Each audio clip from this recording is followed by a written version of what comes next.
gente, bom dia. Hoje a gente começa a nossa terceira semana em que a proposta é discutir sobre feminismos.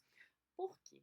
Ao longo dessas outras 2 semanas, nós conversamos sobre direitos de homens e direitos de mulheres, sobre o que significa falar dessa categoria gênero, sobre o feminino e o masculino, como eles são constituídos ao longo da história, em diferentes sociedades. Nós temos conversado sobre uma série de questões que envolvem esse tema das relações de gênero, desse grande tema, dessa grande área multidisciplinar de estudo.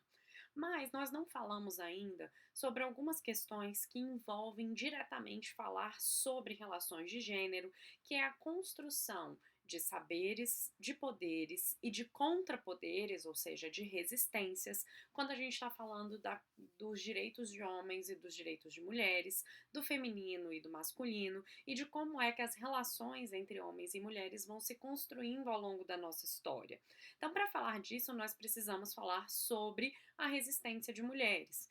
Mas eu queria voltar um pouquinho e arrematar algumas coisas que conversamos ao longo dessas últimas semanas. Quando eu falo que para entender todo esse tema, precisamos conhecer também esse linguajar que é dos saberes, dos poderes e dos contrapoderes, ou melhor, das resistências, eu estou usando um vocabulário do Michel Foucault, principalmente nos 3 livros da história da sexualidade, mas também no Eu, Pierre Rivière, que degolei minha mãe, matei meu irmão e minha irmã, mais ou menos desse jeito, não me lembro exatamente qual é a ordem do título, que é bem longo, e também no A Sociedade em Defesa da Sociedade, que é um dos livros em que ele aprofunda os conceitos do biopoder e também do racismo de Estado. Mas a gente vai deixar esses 2 últimos conceitos mais para frente, do biopoder e do racismo de Estado, e vamos conversar um pouquinho sobre essa construção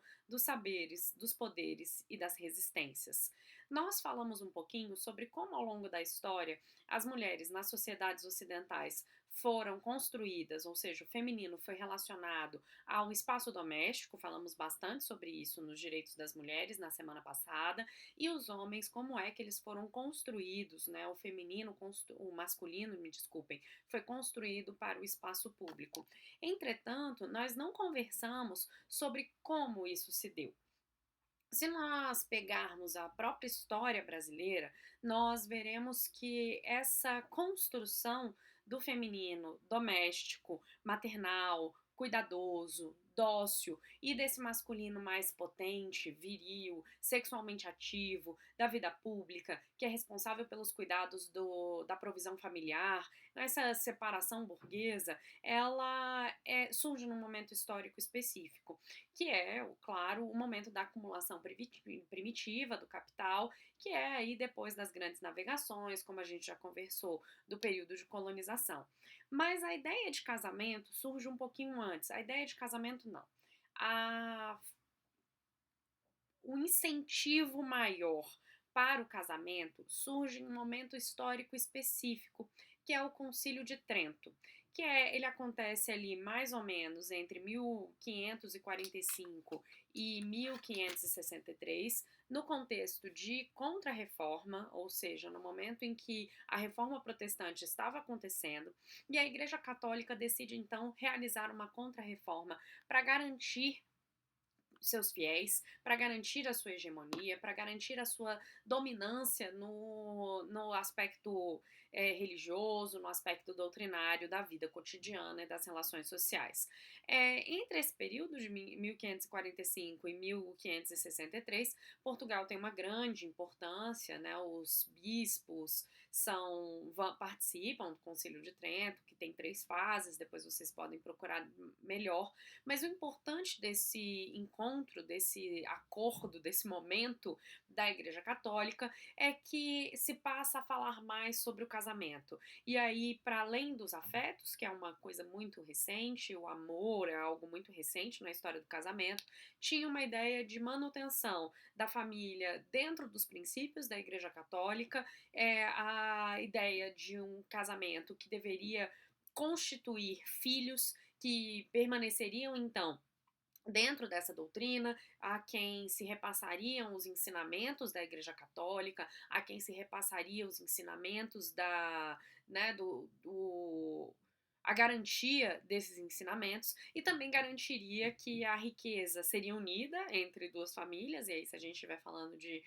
tanto famílias mais pobres quanto famílias mais ricas, mas principalmente as mais ricas, e garantiria também que a Igreja Católica manteria uma fonte de recursos, porque essas famílias permaneceriam vinculadas à Igreja Católica e permaneceriam sustentando, pagando o dízimo, dando o dinheiro que a Igreja Católica precisava para se manter e se manter naquele local, né, nos locais. Só que quando a gente transporta isso para sociedades colonizadas, por exemplo, para o Brasil, a gente tem que lembrar que existia uma pulverização das relações sociais, né? Não existia ainda um grande controle, como nós falamos, entre os séculos XVI e o século XVII. Não existia um grande controle das relações sociais nas cidades do interior. Existia aquela pequena paróquia em que o padre às vezes tinha vários filhos, não tinha também esse compromisso com o casamento, já que o casamento, como uma parte essencial da doutrina católica,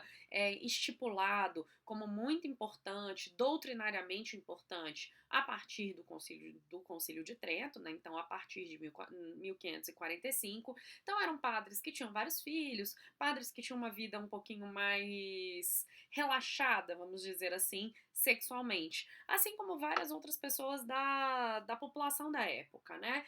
E então a doutrina do Concílio de Trento, ela chega um pouquinho atrasada no Brasil, como tudo naquele momento. E a perspectiva era de construção, então, do casamento como algo central. E do casamento, e aí é esse o momento também que a Igreja Católica começa a intervir em como é que as relações sexuais devem se dar. Então não é uma questão da vida privada, é uma questão que a igreja deve controlar. E faz-se manuais sobre como as relações sexuais devem se dar, como é que as mulheres devem se portar, como é que os homens devem se portar dentro da casa, dizendo especificamente como é que o casamento deve acontecer e também como as relações sexuais devem acontecer. Logo, a gente está dentro de um período histórico muito importante para compreender como depois mulheres e homens vão se comportar ou vão ser determinados ao longo da nossa história. Então, o que a gente conversou um pouquinho hoje? Que o gênero, né, o masculino e o feminino, como a gente conhece, tanto tem uma história que ao longo dos nossos séculos 17, 18 e 19, existiam muitos processos judiciais para tentativa de condenação de bigamia. O que acontecia? Os portugueses vinham para o Brasil, muitas vezes sem os seus papéis, sem os seus documentos, sem as suas famílias originais, né, sem as suas esposas, sem os seus filhos, e aqui se casavam novamente e tinham outros filhos. E aí, em alguns momentos, se descobria que eles eram casados, né, que essas pessoas eram casadas, e os processos judiciais sobre bigamia aconteciam.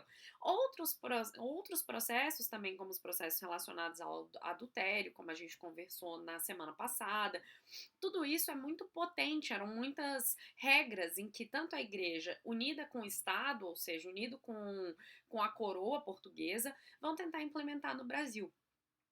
Por que isso é fundamental? Porque isso centra uma ideia de construção, isso é uma construção dos saberes, ou seja, do saber doutrinário da Igreja Católica, e mais para frente, no século XIX, do saber da medicina e da psiquiatria, que vão construir como é que o feminino e o masculino devem se comportar nas relações privadas e nas relações públicas. Mas isso não acontece sem a construção de resistências. Então, a gente está falando sobre saberes e poderes que vêm da igreja e do Estado, mas também falamos sobre as resistências. E essa semana nós vamos conversar sobre esses contrapoderes, ou seja, como as mulheres começam a se organizar e a repensar e a reivindicar outros papéis. a dizer que esse papel familiar, esse papel materno, ele não necessariamente é o suficiente. Ou como usar esse papel materno também para dizer, olha, precisamos de mais coisas. Eu não sei se vocês sabem, mas os manuais de educação de mulheres eram muito simples, porque no Brasil e em boa parte da Europa, a educação formal era proibida para mulheres. Se entendia que para as mulheres serem dóceis, para que as mulheres fossem adequadas ao casamento, elas tinham que ser mais ignorantes, elas tinham que saber pouco. Então, usar o lugar de mãe também foi importante para que essas mulheres começassem, por exemplo, a ter acesso à educação. Essa discussão sobre o acesso à educação é realizado por uma francesa, muito bem, por uma meio francesa, meio inglesa, que é a Mary Wollstonecraft, que ela discute sobre os direitos humanos na França e na Inglaterra, ainda no século XVIII, e ela vai dizer, olha só, esse século inaugura uma discussão sobre igualdade e sobre liberdade numa declaração que é somente de direitos do homem, que não é de direitos das mulheres, porque nós não temos mais, ainda não temos acesso a tudo isso que está se dizendo que os homens devem ter acesso. Então ela faz uma discussão em um livro Os Direitos das Mulheres e os direitos humanos, os direitos das mulheres, né? Na verdade, não era nem os direitos humanos, porque a nomenclatura ainda não era essa. E, fundamentalmente, ela argumenta: se precisamos educar nossos filhos, se o nosso papel central na maternidade é colocado pra gente como algo importante, e elas concordavam, as mulheres de época concordavam que a maternidade era importante, talvez as nossas mulheres hoje também concordem com isso, a maior parte concorda com isso. Nós precisamos de acesso à educação, nós precisamos de acesso à escola para educar cada vez melhor os nossos filhos e as nossas filhas. Então, é um bem para a sociedade, é uma boa coisa para toda a sociedade se as mulheres estudarem. Então, ela argumenta a partir de um lugar que é desse lugar de mãe, então ela transforma esse lugar de mãe, esse lugar cuidadoso, esse lugar dócil, em um lugar também de reivindicação. Essa é a construção de uma resistência de um contrapoder. É uma utilização naquele momento de uma estratégia, aquele momento a gente está falando do século XVIII, em que o Concílio de Trento já tinha conseguido pulverizar e divulgar e determinar esses comportamentos sexuais, esses papéis relacionados ao feminino e masculino na Europa e também nas colônias, como no Brasil, e ela usa esse lugar para dizer, olha só, precisamos conversar sobre direitos das mulheres. Esse é um dos pontos iniciais das discussões feministas, uma organização de mulheres que seja capaz de usar determinados locais femininos de uma época para reivindicar algo mais, para dizer nós não estamos contentes somente com esse tipo de direito, ou nós não estamos contentes com a limitação que os direitos das mulheres tinham naquela época em comparação com os direitos masculinos. Essa história de como isso acontece na Europa é primordial para a gente começar a entender a história do feminismo em ondas, que é sobre o que nós vamos conversar ao longo das próximas 3 aulas. A primeira onda do feminismo, a segunda onda do feminismo e a terceira onda mais contemporânea do feminismo.